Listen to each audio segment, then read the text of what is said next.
Hi, welcome to another edition of Eating Sharp with Lynn Sharp, and today I'm going to show you a pumpkin cookie recipe that I've thrown a bunch of different ideas together and we'll hope it works out. And then at the end I'm going to show you a nice glaze to go ahead and put on top of those cookies, so it's kind of like a frosted cookie. It is a cooked frosting, and I'll show you that here in a few minutes. So what I have my oven set at is 350. We're going to cook them once they're done for about 12 to 15 minutes or until they're firmed up. What I have done here is I've gone ahead and creamed together 1 cup of shortening and 2 cups of sugar. I've creamed that together. It just kind of helps break down the shortening and helps to start dissolving the sugar. Now, I always like to set my eggs out for a few minutes while I'm gathering all my ingredients, because they seem to work a lot better a little warmer than they do cold. So it wants 4 eggs to this recipe. You can add them one at a time, or you can just add them all at once. It really doesn't matter. Some recipes call for it one at a time, to cream them together separately, and some it doesn't. So just toss them all in here, and then we'll go ahead and whip them up. Now this is the third and final recipe to my little saga here about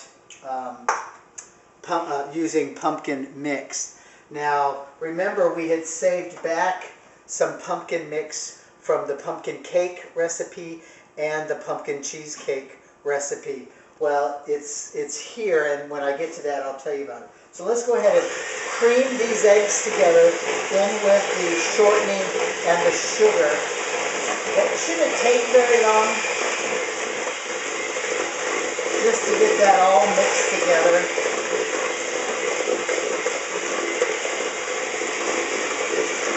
Couple minutes on high should do it on your mixer.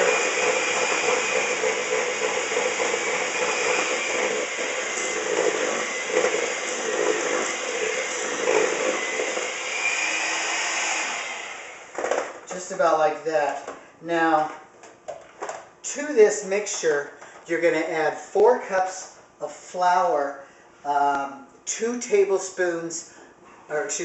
teaspoons of baking soda, and 1 teaspoon of salt. And you can go ahead and add that all together at once. Now remember, start your mixer on low. You don't want all that flour puffing out of the mix here. Once you get it started mixing, you can go ahead and turn it up. And you'll just want to incorporate all this flour. You really don't have to whip it a long time. It's going to come out like a very stiff dough, but that's okay, because we haven't added the pumpkin mix yet.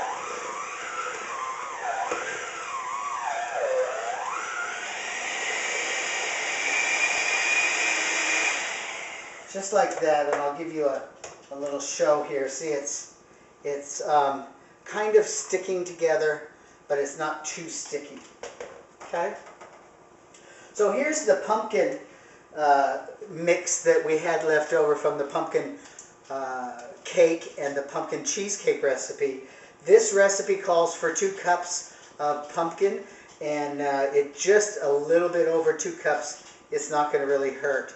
Now, if you buy the pumpkin mix that does not have the spices in it, go ahead and add the spices at this time according to the recipe on the back of the can of pumpkin mix. But to do this quickly, sometimes I like to, well, depending on what's on sale too, I like to buy, well, either one really, depending on what's on sale and how I feel, really. Okay, so we'll blend this in.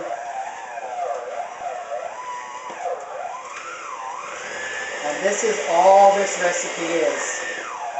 But like I say, I have a really cool frosting that I'll show you once we get the batch into the oven.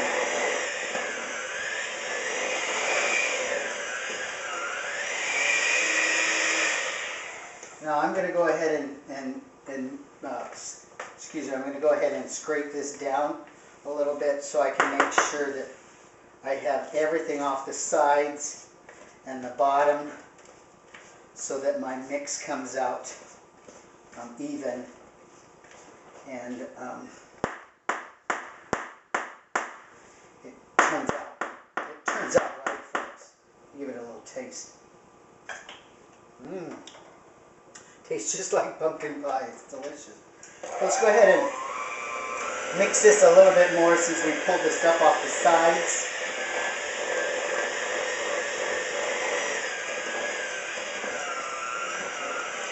Just like that. My oven's at temperature. Now there's a couple ways you can dish this on to the sheet pan. I like to get a little ice cream scoop. You can buy these in all different sizes so that you can make your cookies in all different sizes too. Or my mom used to take 2 teaspoons and she would dish 1 teaspoon up with the cookie mix and she'd use the other one to put it off onto the pan. But to save time, we're going to go ahead and use this ice cream scoop. And I'm going to put 3 across because I'm not really sure how these are going to turn out. So let's get this one into the oven and I'll show you the kind of unique frosting we're going to put on these cookies. Again, this is for the oncology department over at Kaiser. They've really put up a lot with me during my chemo treatment. And tomorrow is my last chemo treatment. Today is a Thursday, so it's a Friday, and I want to take them another treat. So it'll be about 12 to 15 minutes or until they're done. You should be able to tell when they bounce back. I'm going to put these in. I'm going to set the timer here. I'm going to set it for 13 minutes and I'll check those and I'll adjust the time as needed on those cookies. So let me get a few things cleaned up. Excuse me. My measurements weighed out for the frosting, and I'll show you that frosting that we will put on the cookies when they're done. So stay tuned, take a break, get you some hot tea. As you can see, I put my tea right up here onto the stove here. That way I see it, and I'm more apt to make tea if it's out instead of in the cupboard. And in the summertime, I'll usually put those away, but in the wintertime, I like to pull them out and put them on the stove so that I can see them and utilize them during the wintertime. So take a break, make a hot tea or a hot beverage, and we'll be right back. Welcome back. The cookies are done. Now these cookies took a little longer because of the size. They took about 20 minutes. Let me pull these out of here and put the next batch in. And then set my timer. Look at how nice and big those are. They're going to look really good when we glaze them. Let me set my timer here really fast. Okay, now let's pull these off of here. Oh, look at those guys. They look really, really delicious. I might have to try one here in a minute or two. And it looks like this batch is going to make this size of cookie. It's going to make a good 3 dozen or more cookies out of this at this size of scoop. Let me scoop this over here so we can cool down. Now I've been doing the frosting, and it's really, really simple. What you do is you take a cube and a half of butter, so a stick and a half of butter, put it in your saucepan, start melting it. You want 3 tablespoons of brown sugar to add to that, and you also want about 3 tablespoons of canned milk. What to do with that canned milk afterwards? You can add it to your oatmeal, your cereal. I mean, there's a lot of other things you can do with that canned milk. Then you bring it to a boil, and all the while the other cookies were cooking, I boiled this. Now, I didn't put it on a really high boil. I got it up to a boil, and then I turned it back down to about a medium. And you want to cook this until it gets thick.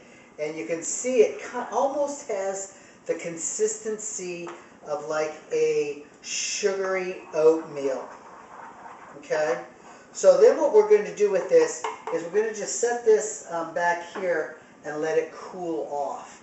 And then I'm going to take powdered sugar and I'm going to thicken it up with powdered sugar. How much powdered sugar is that going to take? You're just going to have to eyeball it, and I'll show you at that point when this cools off and my cookies are cool enough that I can start icing them. So just make sure you have plenty of powdered sugar. So I'm going to keep baking cookies, and I'll be right back. So you guys take a break, and I'll see you here in a few minutes when we go ahead and mix up the frosting that we're going to put on these delicious pumpkin cookies. I'm going to have to try one. Look at the texture in there. It is just, it looks like cake. And it tastes yummy. So we'll be back here in a minute. Hopefully I don't eat them all. But we'll be back here in a minute. We'll finish this recipe up. Welcome back. The recipe made 3 dozen and 5 cookies at that size. Actually 3 dozen and 4 cookies because I ate the one. So what I've done is I've transferred the butter, milk, brown sugar mixture. It has cooled off some, and I've transferred it to a bowl. And I think I'm gonna, instead of just spooning in the powdered sugar, I'm going to whip it in because I want it to get evenly done. Now the butter and the sugar and the butter have separated a little bit, but that's okay because it's all going to bind back together with the powdered sugar. So let's go ahead and start adding some powdered sugar. I've got this low, and we're just going to add some very slow. There's no rush with this. You don't want to put the powdered sugar all over the kitchen. So just put some in. What's going to happen is your sugar mixture is going to start turning from a brownish, buttery color. It's going to start turning to a more milky color.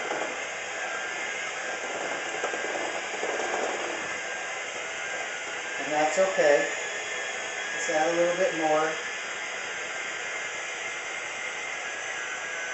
I've probably added about, probably close to a cup right now. And what this mixture is doing is it's getting thicker as we go. I might have overcooked the sugar a little bit. I can feel it going into a ball stage on the bottom of my pan, or the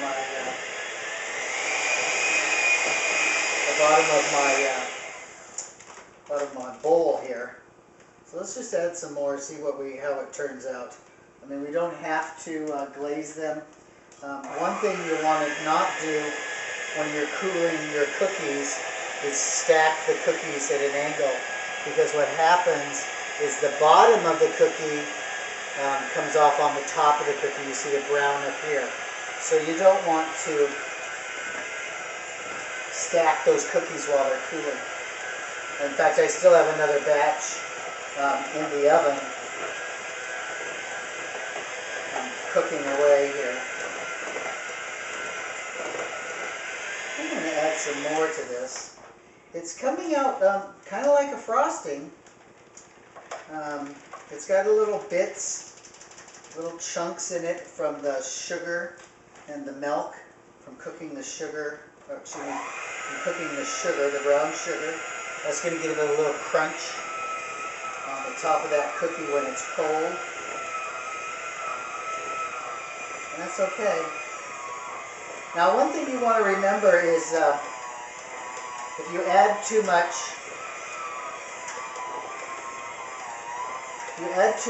powdered sugar like this, where it's going to be a little hard to spread onto the cookie. It's almost like a burnt caramel flavor. What you can add is you can add a little milk to this, and what that will do is it will thin it down a little bit so that it's not so thick. I probably put a couple of tablespoons in there. Remember, it's all trial and error here. Just the way you want it to come out. Let me see the consistency of this now. Yeah, now it's more like a frosting. It is like a burnt caramel. But I'm going to go ahead and add the rest of this, because what I want to do is I want to make sure I have enough frosting for all these cookies. I might have to add a little more milk. That's okay, you know. But who would have thought that some nice burnt, not burnt, but caramely frosting is going to taste really good on these cookies. Let me show you the batter here.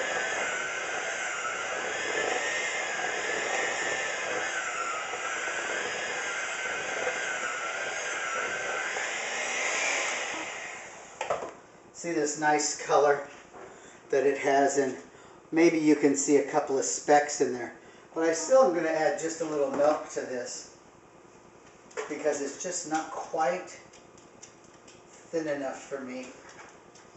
I am going to put these into the fridge, and what that will do is it will harden up this frosting.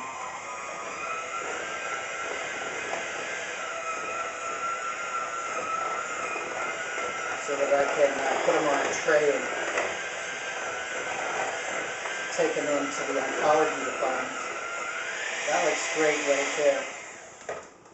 Okay, let's try one of these. What do I have to scoop these on here with?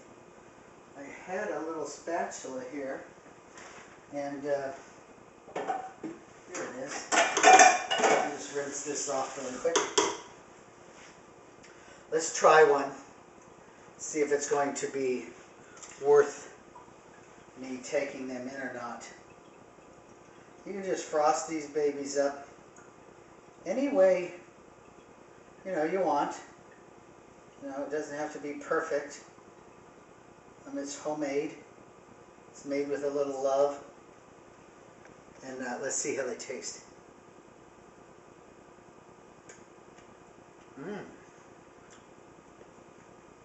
Caramel, buttery, frosting, and then you get the flavor of the pumpkin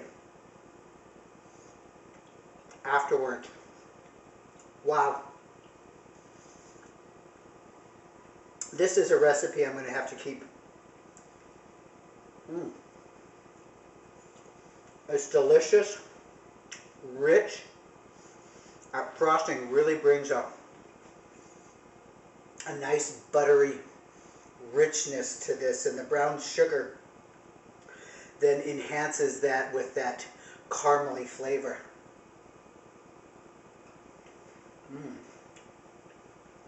Those are delish. How we doing in there? My last batch about ready to come out. I can get busy frosting these cookies, getting them on a tray, putting them into the fridge so that this frosting will harden up on them. Wow. Good thing I got the milk out, because I am definitely going to have a couple of these cookies with some milk. So this is Lynn Sharp. I hope you learned something here. This recipe, totally out of the blue. I've cooked enough cookies that I just threw a few things together and it turned out great. The frosting recipe, old family recipe, dates back to my great-great-great-grandfather days. I did do some changes on that by adding the milk. I used regular milk instead of canned milk. So I switched it up a little bit. So I hope you enjoyed this recipe, and I hope you give it a try at your house and amaze your family and friends. So until next time, this is Lynn Sharp with Eating Sharp and Eat Well. And remember, it's all about the food. And to get to see all my videos, you can go to YouTube and catch those on YouTube, or you can catch them on my website. And here's the address up here. Don't forget, Ron Fairbanks over at RWF Company does all my engraving. He engraved my rolling pins. He engraved my wooden spoons. He's engraved my toaster. He's made my logo. He does a lot of engraving on a lot of different things. He's very talented, and I'd like you to check him out.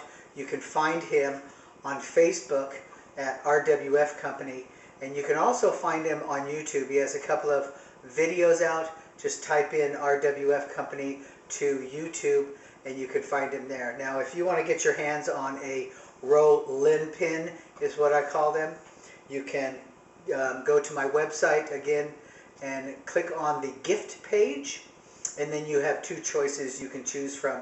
One that's regular with my insignia on there, or you can also have it monogrammed with your name, or a name of a special friend that you'd like to give it to as a gift. They're inexpensive. I ship free to the continental United States, so take a check of that and get your friends something special for their birthday. So until next time, this is Lynn Sharp, and we'll see you when I do another recipe again. Thank you, and bye-bye.